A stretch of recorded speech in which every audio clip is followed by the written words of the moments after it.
Hello and welcome back to another Rush Duel Links video. Today what we're going to do is we're going to take a look at some of the upcoming updates and kind of go over which character we think is coming into Duel Links next, and then go through some of the cards that we think might come along with that character. So basically for late June we do have obtained a new legendary duelist, collect time exclusive events to challenge the event character, time to commence construction. So anyone who's watched Yu-Gi-Oh! 7s will probably have a good idea who this is. This is going to be Asana, the WYRM duelist, who is the president of the Heavy Machine Cavalry Club. So Asana is a character that we've been waiting for quite a long time. She's kind of a fan favourite, and her deck is also quite a fan favourite in the Wyrms. Wyrms are quite a good deck overall. The deck generally is quite good at summoning a bunch of large guys and just having quite a big field, but does sometimes struggle to beat set 3 pass. So now let's go take a look at some of the cards that we can expect with the release of Asana and a new mini box to come with her. So where better place to start than her maximum monster? So this is WYRM Excavator, the Heavy Cavalry Draco. So we look at the left piece, it only has 800 attack, which is fine. Now obviously the left and the right piece of the dinosaur maximum do have 1300 attack, which is a lot nicer than this. 800 is kind of more standard for what the left and right pieces of maximums do have at this early stage in Rush Duel's lifespan.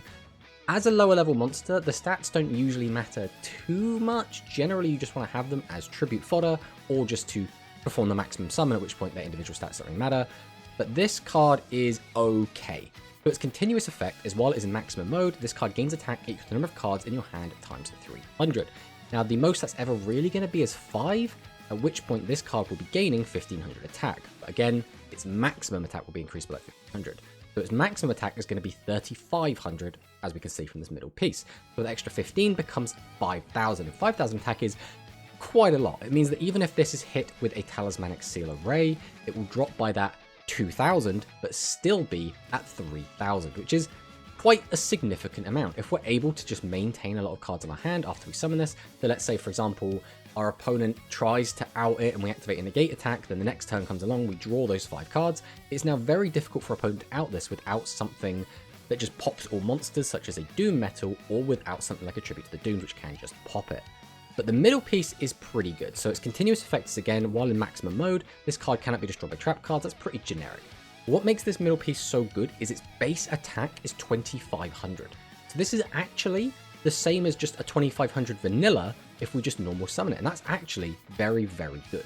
The reason that's good, apart from the obvious, is that it's level 10, which means a lot of back row that basically says that you can use it on level 9 or lower or 8 or lowers will not work against this card. So it's generally quite good, as well as when we talk about the field spell in a little bit, that can also boost this card's attack, which gives us access to multiple very high attack monsters. Then the final piece of the maximum is that while it is in maximum mode, we can place 1 card from our graveyard on the bottom of our deck to destroy 1 spell trap on either side of the field. So being able to put back row is generally quite a good effect. Then if we destroy a field spell by this effect, we can draw 1 card. Now most of the time you would expect this to be on your own field spell, but if you are in the mirror or some specific matchups, you can pop your opponents and then get that extra draw. So why is drawing cards so good? Obviously every deck kind of wants to draw cards, but again, this deck oftentimes does struggle to beat set 3 pass, and as you probably noticed by these effects, we have the ability to gain attack, and we have the ability to draw cards. We don't have any way to change a monster's battle position, we don't have any way to gain piercing, but we do have the ability to turbo draw a bunch of cards. The reason we do that is to get out things like pierce, things like stop defense, those kind of cards that can help us get through. If the Wyrms come out without a good skill to help us beat set 3 pass, I would actually expect a lot of people to probably just be on set Mighty Gaze of the Sky Emperor, because that does give a way for these maximum decks to be able to get to your opponent's life points that this deck is so desperately going to need. So next up we have Constructor WYRM Bill Dragon. So this is Asana's kind of, I guess, ace monster. I think people could argue that her ace monster is the maximum, but this is kind of her other ace, her non-maximum ace. And Bill Dragon is pretty cool. 2500 attack is obviously ideal, that's what we're looking for. 2000 defense is also quite nice. It does mean it gets over some of those effects that can pop monsters with low defense, and you're not immediately going to get punished by something like a shield and sword. But its effect is requirement of face-up field spellers on the field. So again, Wyrms basically have this kind of sub-theme where they really want field spells to be on the field to activate all their effects. And then we can special summon a Wyrm-type normal monster from our graveyard face up to our field. Now this effect is pretty good already, because even if we get back, let's say, a level 4 monster that's just a 1500 attacker, That's still useful because we can just have that as a body, or we can tribute it off. That's pretty good on its own. If we're able to get back level 6 or level 7 or 8 monsters with this effect, we gain, again, just a really massive board. And this is one of the easiest ways we have to just make this like huge board.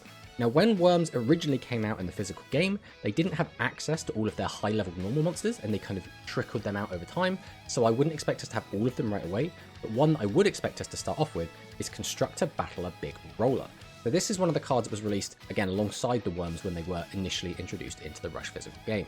And this card, there's not really much to say. It's a 1900 vanilla, but it does have some uses that we will talk about as we get to some of those cards. But a 1900 vanilla is kind of okay, depending on the other cards that we get initially. But this card will very, very quickly be power crept if we do get any of the other higher level normal monsters. Next up, we have Constructor Fighter Mixer. So this is a pretty cool little consistency tool. So if we have a face-up field spell on the field during the turn that we've normal summoned this card, we can send the top card of our deck to the graveyard. Then if we send a worm-type normal monster to the graveyard, we can draw a card. So basically, this is always going to mill one, and milling one is generally okay. Obviously, it kind of sucks if we like mill a legend card, but in general, milling is fine. If we do hit a worm normal, which obviously would have to be on a certain number of them, and a certain critical mass to actually get this effect to resolve consistently, but we do get that draw. And just a generic +1 is always really, really strong. I mean, just looking at something like Chaos Femtron and the amount of advantage that card can give you just goes to show how good just an extra +1 advantage can really be. Next up, we have Constructor Warrior Shovelon. And this is just a 1500 vanilla. Now, 0 defense obviously isn't the best, but 1500 vanillas are pretty good, especially in Wyrms, and we'll talk about why that is when we get to our field spells. Next up, we have Demolition Soldier Ashiba BK. And this, as you can probably tell by the fact that there is a Japanese image in front of you, is a more modern support. This came out with the Go Rush support for Wyrms, but I think this card isn't like that super strong, so it could come out earlier. If we have 2 or less monsters on a field, we can send cards from the top of our deck to the graveyard equal to the number of face-up worm monsters on your field times 2. So what that means is the maximum this can be is 2 worms, which means we can send 4 cards from the top of our deck to the graveyard.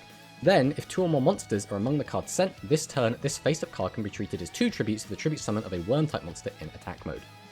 So this is sort of an awkward version of like a Surge Bicorn, which is nice, right? It's just nice to be able to give Wyrms an extra way to get their monsters out a little bit easier, and it does let you mill just a ton of cards. I think the turbo milling part, being able to put 4 cards in the graveyard, might be a reason that Konami might not want to release this card just yet, but I think this card would probably be fine, and it already fits into what the Wyrms are quite good at, which is just summoning a board of 3 really big guys. Next up, we have Demolition Soldier Toby Shock, and this is another one of the Go Rush support cards. But what we have seen is Konami quite happily releasing 2 1500 vanillas for each of the types, so I think it would make sense for them just to bring out Toby Shock as well. Having an extra 1500 vanilla probably wouldn't break things too much realistically because a lot of the other types have them, but again, when we do get to the field spell, we might see how this might cause some small issues. Next up, we have Lindmule, and Lindmule is a bit of a weird one because it's never really fit in with the rest of the Wyrms, but its effect does make sense with them. So if a face-up field spell is on the field, send the top card of the deck to the graveyard, this card gains 500 attack. So going up to 16 is not very good, and this card does require a field spell, so it's very similar to the other Wyrms, but like aesthetically, it doesn't really mix with the others. It's a wind monster, which is already a bit weird, and it doesn't look like all the other constructors that we've had, which I think this card's going to come out somewhere, so why not just release it at launch? I don't think this card's really going to accomplish much, but I think they'll release it. Next up, Constructor Engineered Draftanium. So Draftanium is a bit of a weird one, because this card's kind of generic, but during the turn that you have normal summon this card, we can excavate the top card of our deck. So for anyone that doesn't know, that means we can basically pick it up and look at it, and then we can place the excavated card on either the top or bottom of our deck. So if it's something we want, we can leave it on top. If it's something we don't want, we can place it to the bottom. But the only reason I think this card might not come out is just because this is generic and you can play this in any deck, but it is another one of Asana's Wyrm monsters, so it could just come out. Next up, we have Constructor Soldier Drillzard. This is just another vanilla monster, 1100 attack, 800 defense, nothing particularly interesting, but we'll probably get it, so I thought I'd mention it. And then we have Picklon the Constructor Fairy. So this is a pretty good card. We can send 1 Wyrm monster from our hand to the graveyard to draw a card. So this is basically the same as a Crafter Drone or a Mystic Dealer, except for Wyrms. Now the one benefit this card will get eventually is this does become half of a fusion later, so I guess it's a little bit better than those other cards, but generally it's just a nice filter for the deck. And now we'll move on to some of our spell and trap cards, and where better place to start than our back row hate. So Wyrms do get their own unique kind of back row hate, except this one's actually good, especially when you compare it to the Psychic or the Fiend cards, which, although they do have their uses, are not as useful as an effect like this. So if you face up Wyrm type monster on our field, we can place one spell trap from your opponent's field on the bottom of the owner's deck. So being able to put it to the bottom of their deck still means it's not in the graveyard, which a lot of the time you'd rather the cards were in their graveyard because there's not really many ways to recycle them and use them again. But putting to the bottom of their deck is the next best thing. Obviously your opponent could shuffle and then get access to the card again, but if they don't have a way to shuffle, basically you're saying that card's gone for the rest of the game, which is pretty good. So I'm actually quite a big fan of Primal Howling. And now we'll move on to the first of our field spells. This card, I think, in a lot of ways, could break the game a little bit. So this is Peaks of Blistopia, and I adore this field spell. So while this card is face up in the field zone, face up Wyrm monsters on your field gain 400 attack and lose 400 defense.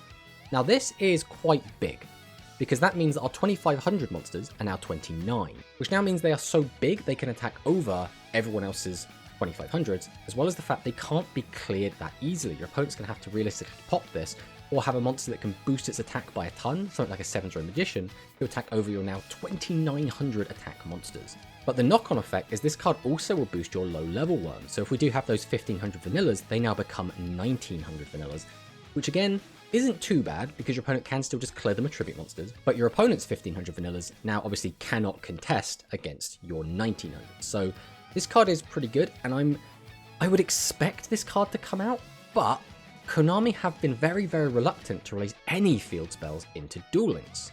So part of me does feel they might be hesitant to release this card as well. But there is one other field spell which is, I don't know if it's likely, but it's a possibility that Konami could release, and that is the Silver Mountain of Blistopia. This we can activate if your opponent has a face-up level 7 or higher monster on the field.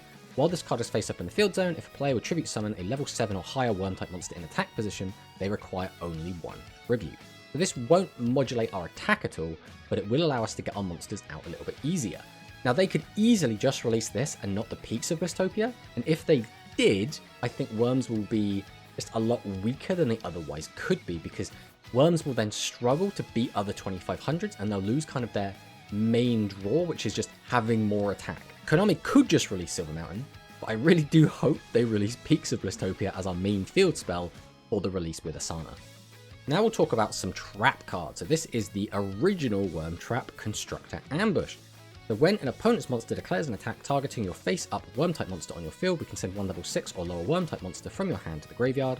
The attacking monster loses attack equal to the attack of the monster sent to the graveyard to meet the requirement until the end of this turn. So this is pretty big. What this basically means is we could send a Constructor Battler Big Roller, which is a big 1900 attack monster, which is not a small number. And then that 1900 is removed from our opponent's attack. So being able to weaken something by 19 is significant. That almost always means the opponent's monster will be destroyed attacking into us, as well as the fact we'll get in for a chunk of damage on top, possibly 1000 or more damage, which is very, very good. Having a combat trick that is just this big is always going to be relevant. The only negative is we have to run a level 6 vanilla monster, which is not ideal, but if we're playing it because it's the highest vanilla monster we've got access to and we're going to summon off a Bill Dragon anyway, there's no reason not to play this card. Next up, we have Constructor Blockade. So when your opponent normal summons a level 7 or higher monster, we can send one face-up Wyrm monster from our field to the graveyard. Choose one monster on your opponent's field. This turn, your opponent cannot attack with monsters with the same type as that monster. Now this card can basically act as like an extra negate attack, which means this card might actually be a bit too strong to be released with Wyrms. This card I could see being limit 3 or probably not coming out at all because it just does seem that good. For most decks, what this means is you'll just give up one Wyrm and then say your opponent just cannot attack this turn, which is very, very strong. Now some decks won't care about this, some decks do play a lot of different types, but a lot of decks are monotype and thus will not be able to attack after this card resolves. So I think this card probably has like a 40% chance to come out. I don't necessarily think it will, but there is a possibility. And then we have Buried Shield. So when your opponent normal summons a monster, we can place one field spell from our graveyard on the bottom of our deck. Now this is already quite an awkward requirement because now we have to have a field spell in the graveyard, but we do send our field spell to the graveyard with some of our effects, so maybe it's not that bad. We can change the monster to face down defense position, then you can make one face up Wyrm type monster on your field gain 500 attack and defense. That 500 attack and defense is nice. I don't think most of the time it's going to be doing too much, but it's still a good effect to have. But this card does act as like... But this card is very similar to Forever Freeze, where we do get to just get rid of one of your opponent's monsters. And obviously we change it to face down defense, which is not the same as shuffling it back into the deck. But changing it to face down defense still means that monster will not be able to threaten you this turn, leaving you an opportunity to out it in the following turn. So I could see Buried Chill coming.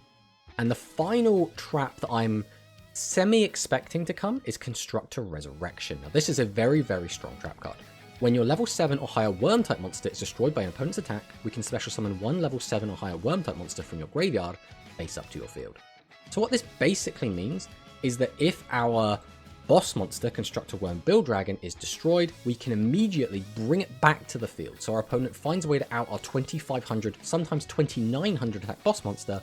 We flip over our trap, it immediately comes back, which is so strong. On top of the fact this card doesn't have any cost, it's just when it is destroyed by an attack, we just get to bring it back. So obviously if your opponent throws an effect, we still can't resurrect it, but just being able to bring back such a strong monster after your opponent's gone through what we assume is a bit of an ordeal to get rid of it. Let's say your opponent's activated a TSA to weaken it so they can attack over it, we just bring it straight back. And in some situations, that can just end your opponent's turn because they'll be unable to out this 2900 boss monster. So now we're going to talk about some cards which are much less likely to come out. We're talking like maybe 10% chance they're going to come out, but we thought we'd talk about them anyway because it kind of does feed into where Wyrms will be going in the future. The first one is Constructor Driver Soldier Traylon. This is very modern support. This came out, I want to say, this year in the physical game. But this does remind me a little bit of Chaos Femtron, which was a brand new card that got brought out into the game to give Cyburst that little bump and did push them to being a tier 1 deck. If we have no other monsters on our field, we can add an Earth Attribute Worm type maximum monster from our graveyard to our hand. Then, if you have a level 7 or higher Worm type monster in your graveyard, you can add one maximum monster from your graveyard to your hand. So this basically will just give us 2 maximum pieces from our graveyard back to our hand, which is very good. Being able to just grab 2 maximum pieces from the graveyard is so strong, which is why I don't necessarily think this card's going to come out immediately with Asana's release. But if Wyrms are underperforming and Konami do feel like they need a bit of a push in the right direction, I think Constructor Driver Soldier Traylon could be the Chaos Femtron of the Worm type. And the next card we're going to talk about is in a similar boat. This is Constructor Sentry Draglines. So 1000 attack, 1300 defense, we can shuffle 3 Worm type monsters from our graveyard into the deck. So having shufflers is quite good. We already have quite a few millers in the game now. We don't have that many shufflers. But we can special summon one level 8 Worm type monster from your graveyard face up to your field. But that's already pretty cool. Now, if we get the boss monsters we're expecting, which is just going to be Build Dragon, when this card releases, it will only basically say, special summon a Build Dragon from your graveyard face up to your field. But then, if we special summon Constructor Worm Build Dragon, which again is going to be the only card that's going to be legal for this card to work anyway, by this effect, we can add one Worm type monster with 0 defense from our graveyard to our hand. Now, this can be some of our 0 defense, 1500 attack vanilla monsters, but this also could be our maximum pieces, because again, all maximum monsters have 0 defense. So this is another great way to both bolster the kind of aggro version of the deck, where we're just going to bring back a big body, as well as fuel the maximum part of the deck, where we can keep adding those maximum pieces back to our hand. Again, I think this card is going to be a little bit too strong to come out with Asana, but this could be a card they release a few sets later, maybe in a Super Mini, to just kind of bolster that strategy if it's underperforming. Next up, we have Constructor Demolisher Worm Drake Crush, and this is basically going to power creep the big roller for the most part. This is a 2400 attack, 1900 defense, level 7 Worm type monster, which, just because it's a normal monster, means we can summon it off of Build Dragon. So we can summon out Build Dragon as a 29 under Peaks of Blistopia, then use this effect to bring this back from the graveyard, and this immediately comes back as a 28. So just getting a 28 and a 29 monster right next to each other is really strong. And if we already had another high attack monster before we summon the Build Dragon, we now have 3 very high attack monsters, which means if we do have a way to beat set 3 pass, that is just such a difficult board for your opponent to break, and such a powerful and oppressive board for your opponent to try and overcome. Next up, Constructor Art Build Destruction. So this is a pretty interesting spell. All face-up level 7 or higher Worm type normal monsters on your field gain 600 attack to the end of this turn. Now again, because of how this card works, it only works on Worm normal monsters and the only level 7 or higher, and the only level 7 or higher are going to be Constructor Demolisher Worm Drake Crush, or the Spiral Dragon, which is a legend monster we'll get a little bit later. So there aren't that many cards that can actually work with this card, but they all gain 600 attack, which will boost them up to either that 3000, or if we have the field spell, 3400, then we can make all face-up monsters with 3000 or more attack on your opponent's field lose 1200 attack till the end of this turn. Now, there aren't going to be that many monsters with 3000 or more attack on your opponent's field. Even if they're playing Wyrms, generally they tend to cap out at that 2900. But eventually when we do get fusions, a lot of those monsters will have 3000 more attacks. This will be a great out to them, as well as the fact this does work against maximum monsters. But if your opponent has like a Yugioh on the field and losing 1200 attack is only going to put that to 28, so we still will be able to out it with a 3000 attack Drac Rush, so it's still pretty good to out maximums. And then we get to the problem card. This card basically fixed all of Wyrm's problems when it initially came out. And again, this is relatively new. This is a Go Rush support card. Autumn Leaves of Blistopia is incredible. We can activate this card by placing one Wyrm type monster from your graveyard on top of your deck. While this card is face up in the field zone, face up Wyrm monsters on the field gain 300 attack, though 300 is only 100 less than 400, so that's pretty good. And if they attack a defense position monster, inflict piercing damage. So this immediately solved the major issue we had with Wyrms, which was not being able to beat set 3 pass. Now all of our monsters gain piercing, and they still get that 300 attack, which is incredible. I very much doubt we're going to see this card on release. If we did, I would maybe think Wyrms become just a tier 0 deck. Just the only real negative of this card is that it is a field spell, so we do have to draw it out from the deck, but if we can establish this and do get some monsters out, it's going to be extremely difficult for your opponent to overcome it, which is why I am almost certain this card is not going to release with Asana. Next up, we have Demolition Barricade. So this is a pretty cool trap card. When an opponent's level 8 or lower monster declares an attack, or you have a face-up level 7 or higher Wyrm type monster on your field, we can negate the attack. Then your opponent cannot attack with level 7 or lower monsters. So this is basically yet another like negate attack sort of card. So Wyrms actually get kind of 2 negate attacks in a weird way, which is why again I'm not really expecting this card to come out. I do think this card is maybe a little bit better than the other, but again this is more Go Rush support, so we're not really expecting it. But if it did come out, Wyrms could be very powerful. And then finally, we're going to talk a little bit about Demolition Arc Absolute Destruction. So again, this is Go Rush support, so we really don't expect it, and when you read the card, you really understand why we really don't expect this card. When the opponent's monster declares an attack, we can shuffle up to 6 Wyrm type monsters from our graveyard into the deck. Then, if the total levels of the monsters shuffled by this effect is 16 or higher, you can destroy all attack position monsters on your opponent's field. So this is Mirror Force. This is Dark Revelation. This card is actually not seeing that much play even in Wyrm decks. Now some people are like side decking this card, but it's actually a little bit awkward in the modern game. If this card did come out at all in Duel Links anytime soon, it would obviously be absolutely disgusting. I don't expect this card to come out, but I thought we would mention it, so in the future Wyrms will be getting their own sort of Mirror Force type card. So that is it. Those are all the cards that I would expect to come out, which are specifically Wyrms or Wyrm support cards. Now, there are going to be some caveats. For example, I would expect Asuna, not to be confused with Asana, who is a Go Rush character, to come out with Go Rush World potentially next year.